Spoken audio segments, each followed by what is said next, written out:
Okay. This is on, right? The blue light's on, the green light's on, blue light's on. Okay. Blue and blue. Okay.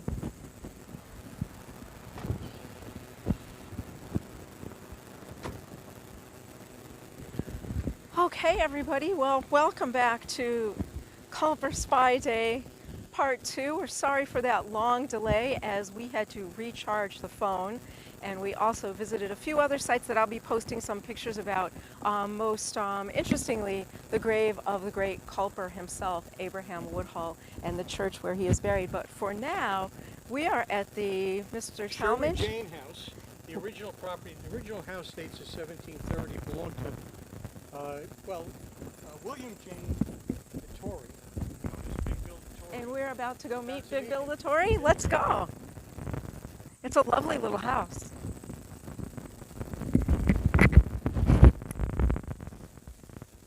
Anyway, I hope some of you will be coming back to join us in our second part. If not, it will, of course, stay posted on Facebook and YouTube where you can watch it later. And I do, again, apologize for the long delay as that first broadcast wore out all of the power in my phone.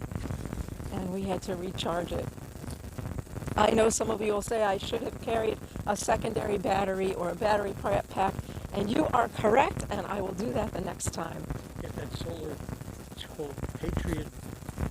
Oh, Patriot battery pack, right? Yeah. It goes right with the Tory. And we'll have a spare battery. So Major Talmadge and I are just walking up to the Jane house now. Oh, I see there's a Betsy Ross flag on the back, but there is a British Union Jack on the front. Mm-hmm. He was a Tory after all. He is a Tory. He is.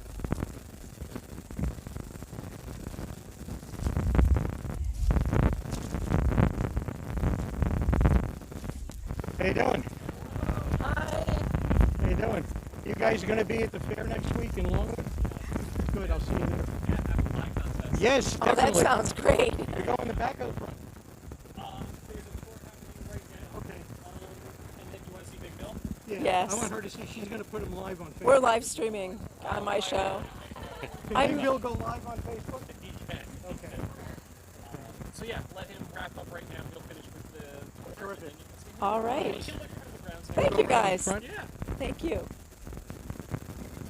So tell us some more about this house while we're waiting. Well, this is the original house dates about 1730. And it was the home of the Jane family, which were a little delusional. They sided with King George III. Well, you know, many people did.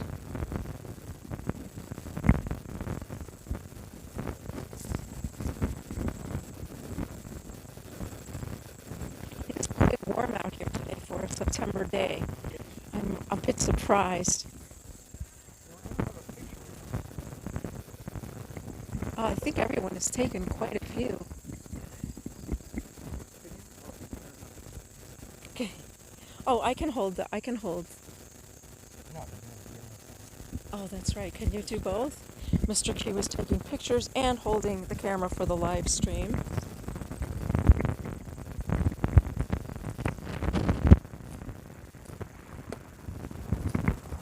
Let me try to put my wire in here.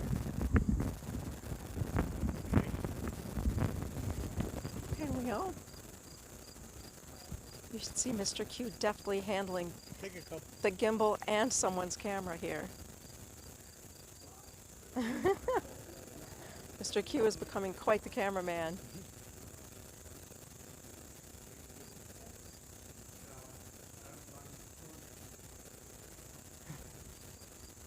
Thank you. Okay, thank you.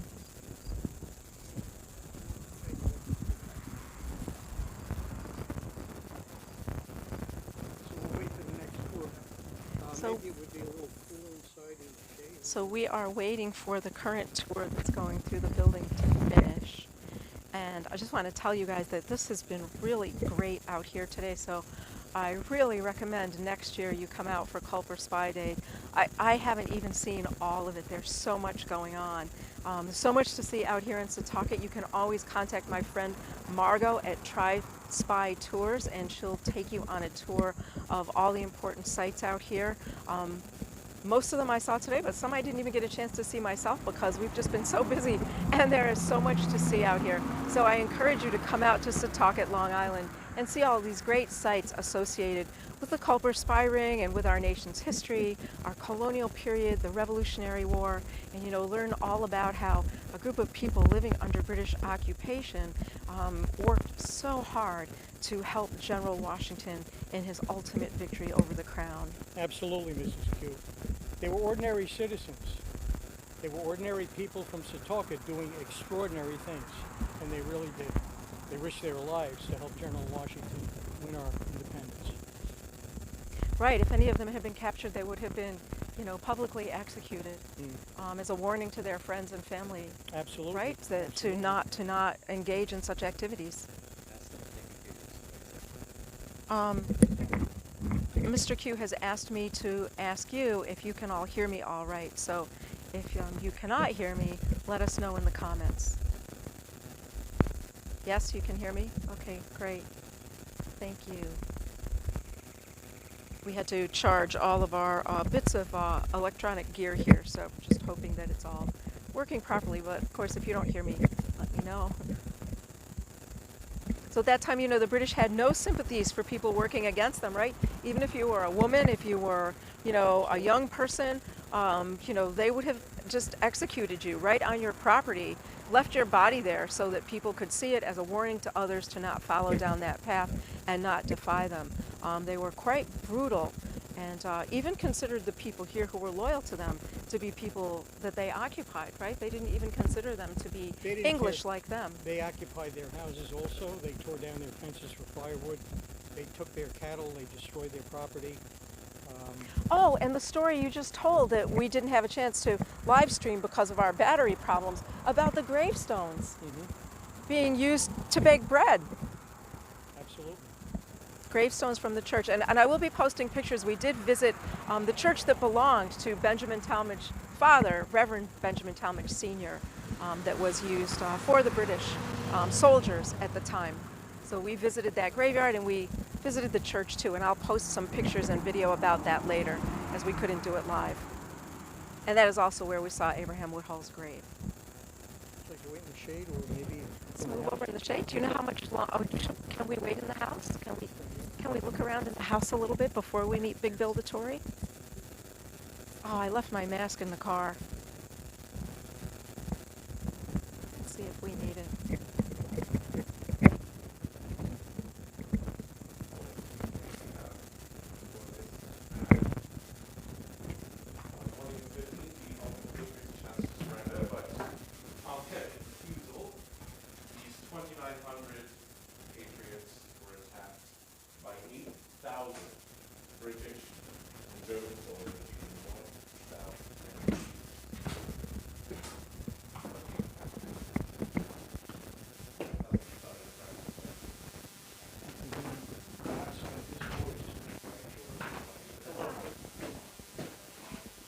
We're waiting for Big Bill to start his next tour. Okay, so it's going to be a little while. Okay.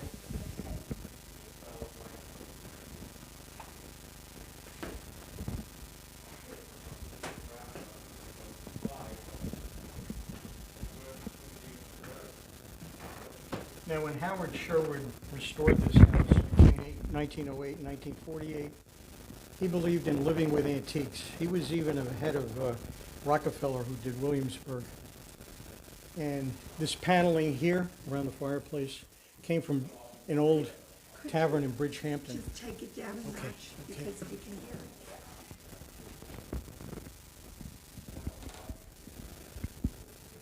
Mr. Q, maybe you can get a picture of this fireplace and the stone in the fireplace. And the pipes in the box on the wall. See how that stone reflects the light? Right, to make it a bit brighter. Yeah.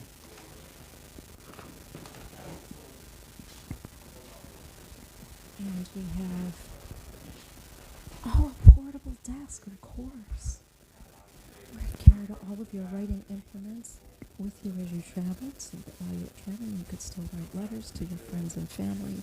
You open it up and have everything you needed there. That's the Presbyterian church that we were just at, the painting, but that's how it looked, Victorian times, 1847. And this is a drawing, it looks like. Yeah, that's the Strong residence, where Anna Smith Strong grew up. Well, not where she grew up. She was a Smith, but when she married the Strong, she lived there. And look at this chandelier. Yeah. Yeah, that's what, they're all authentic. Let's look over here while we're waiting. A lovely plate. And a couple of lamps. Some nicely made chairs.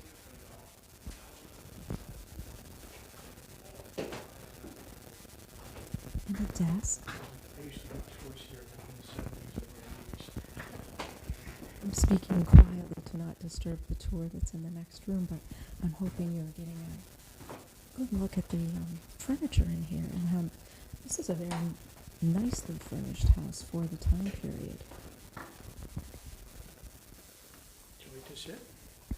I'm trying to find some things to talk about so that we don't just have a dead video not showing anything. So cute. Maybe you can get a picture of some of this pewter and some of the plates in here. So, was this family rather wealthy besides being Tories? Because this seems like it's a rather nice home Yeah, for the time. they had some of it. Yeah, they had a lot of farmland. This whole property here across the Yes. street. Yeah. Because this doesn't seem to be what I would consider to be an average house. There's quite a lot of very nice woodworking Yeah, in they here. would be considered upper middle class in Yeah. those days. Yeah. Quite a lot of window panes.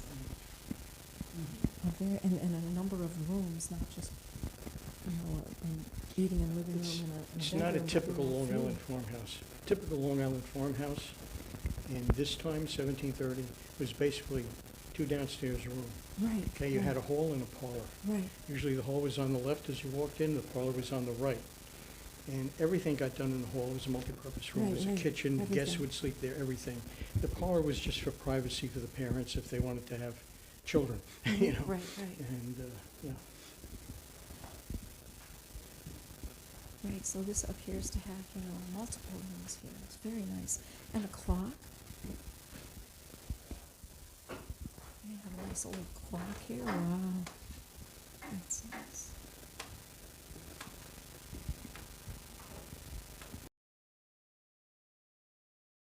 Been restored over the years, or, how many Yeah. restorations have happened here? Well, he, from 1908 on, the early 20th century on, Howard Sherwood restored it little by little, But it was changed during Victorian times. It was Right, changed. as a fashionable, right? It was Absolutely. fashionable. As were the churches that you Oh, saw. look, from here, you can see that the beam is not straight Yeah. on the wall.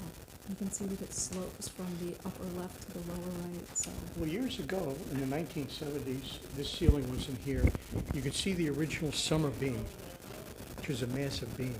And it was called summer beam, we think, from the French soumnier, meaning burden-bearing or load-bearing. So they call that massive beam. It's one of the few houses in the area that has a massive summer beam because it's a larger than normal house. So it needed that support. It is large. And I'm sorry for the delay. We're just waiting for the current tour of this home to finish up so that we can meet Big Bill the Tory. Because we have to meet a Tory on our tour, don't we? Maybe we can do as an official.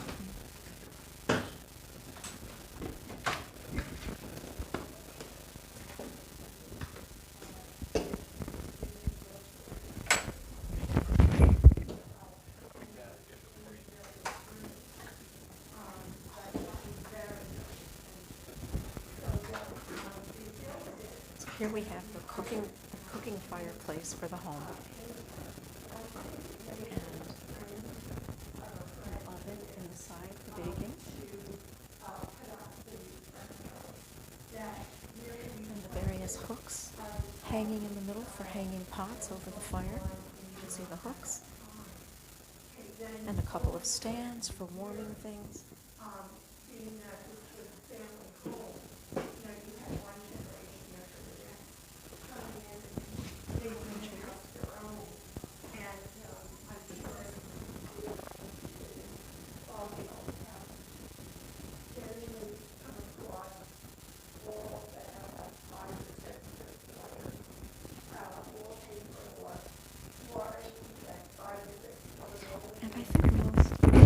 activities in the family would have taken place in the long room like this, with the fire here, with cooking, eating over here, socializing over here.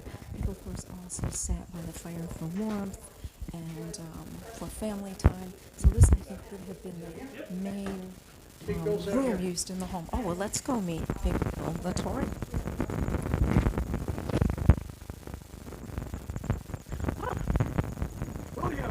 Hey there, how are we here? Good to see you, sir. See you as well. I am Mrs. Q. It's Hello, Mrs. Q. nice to make your acquaintance today. Hello, Major. As you well know, I did sign that declaration of... Dependency. Well, no, you signed that declaration of dependency, and I would call that dependency on something that's an absolute experiment. One might not say they want to be part of this American experiment. We'll find out. I did indeed sign the King's Oath of Allegiance and Peaceable Behavior, but that's more out of a pragmatic bend. So, And not subservience to tyrants. no, I wouldn't say I'm being subservient to a tyrant. I'd say I'm being pragmatic about making sure that my children are actually alive in a few weeks' time. So, what do you think of Mr. Payne's writing where he says that a patriot says, let me have trouble in my time so that my children will have peace in their time, but a Tory says, let me have peace in my time and not care about my children's time?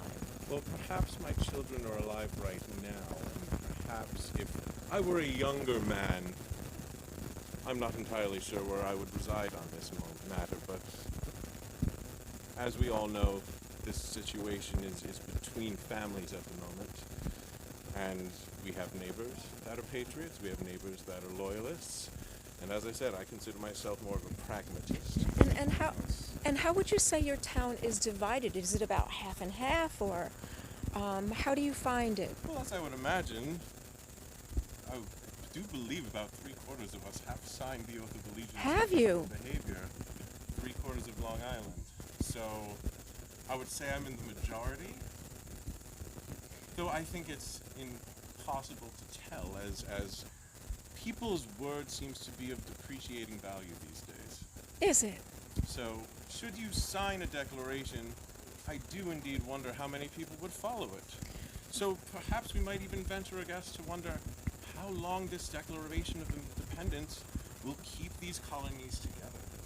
After all, us, where we are now, is far different than the northern tips of Massachusetts or the middle of the Virginian mountains or even those borders of Georgia and the Carolinas. We're far different people than many might expect.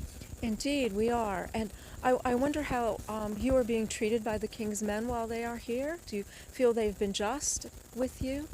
I feel the King's men have been soldiers, and if you understand how to deal with them, then you do just fine. And are your daughters safe among them? Oh, please, my daughters are perfectly Yes. safe. I'm here. After all, I am Big Bill Latore.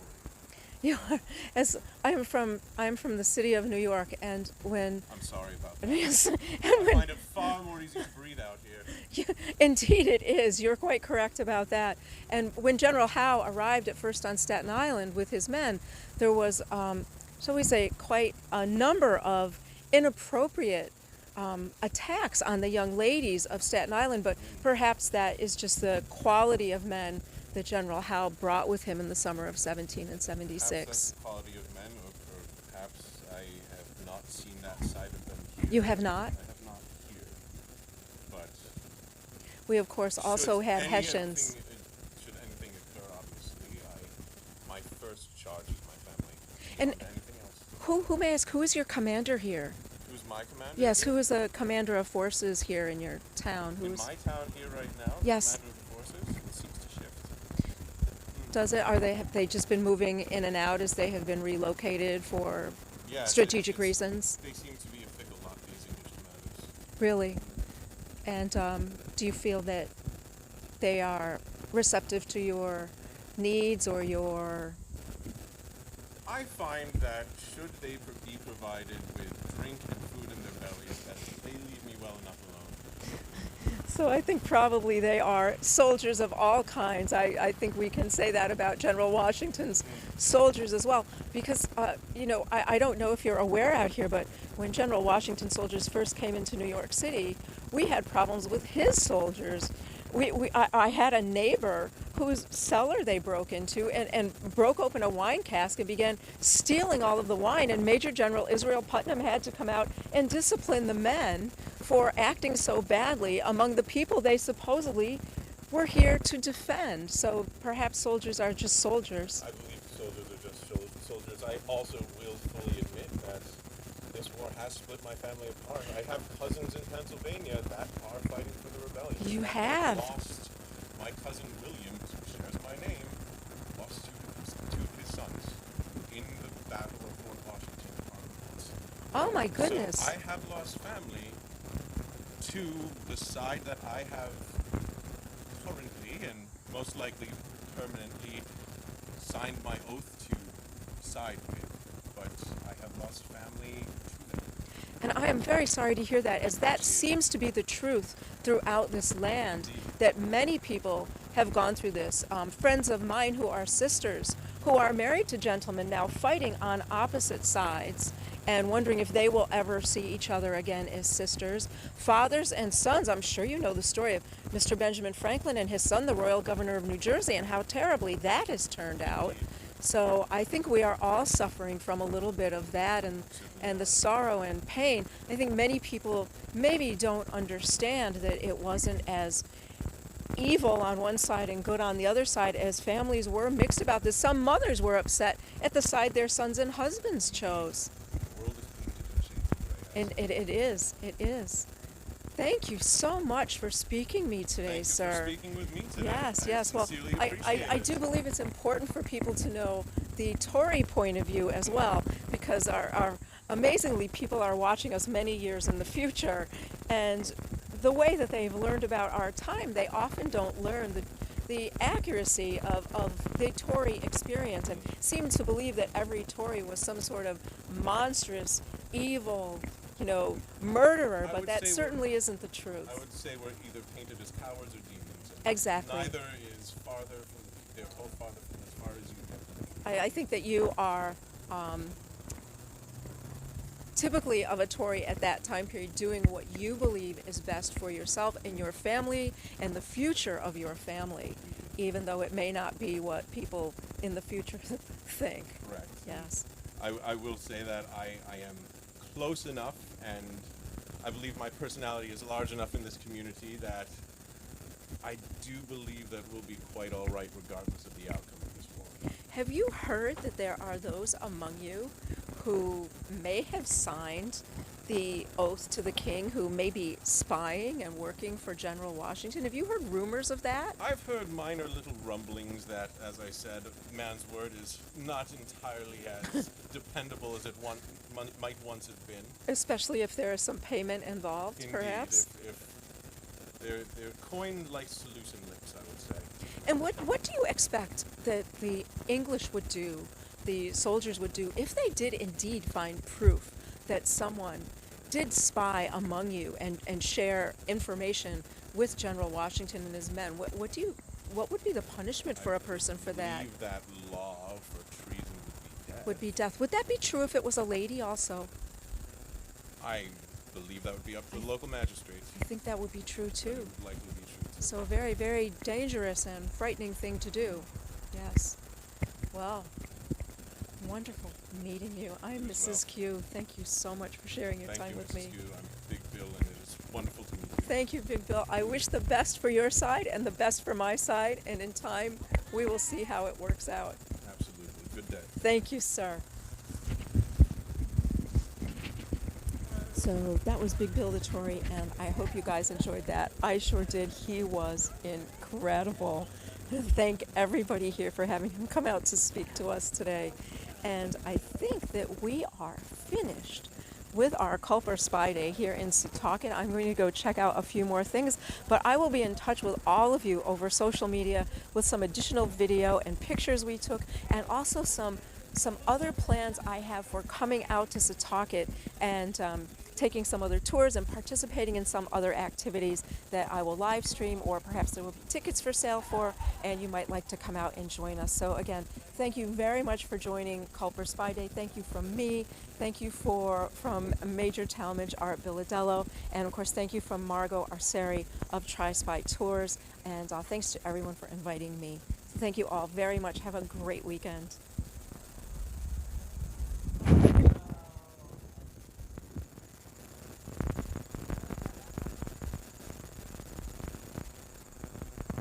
Did you have any comments from Big Billatory?